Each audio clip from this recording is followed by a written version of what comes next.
We've been really excited to be able to do this project that's brought together two of our burning concerns about education for sustainability: a concern that it should be strong and high quality learning, and a concern that it really works to students, and that students have an opportunity to play a part in shaping how this agenda goes forward in the sector.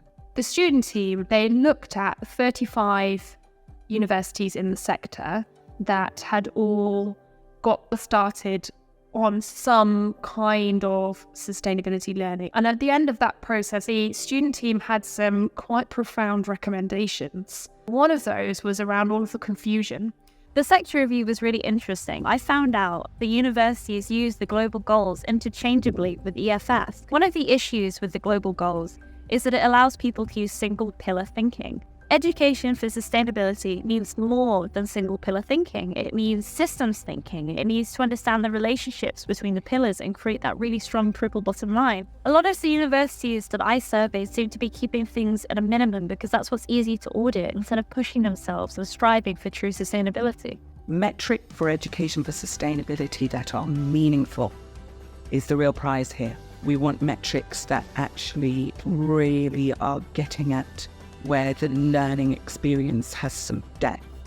One of the most interesting challenges about addressing the question of quality, what's strong, what's weak, in education for sustainability is about finding a really good balance, one where course teams can see the nuance, the dialogue, the angles that they can come at this agenda to make it really make sense in their subject specialisms.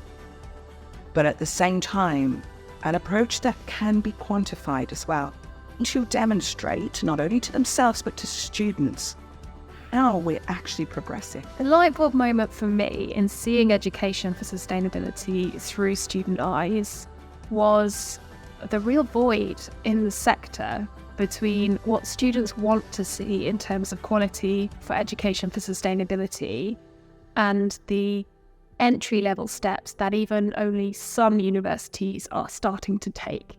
Students are expecting us to accelerate faster and to move away from conversations that are purely about silo issues.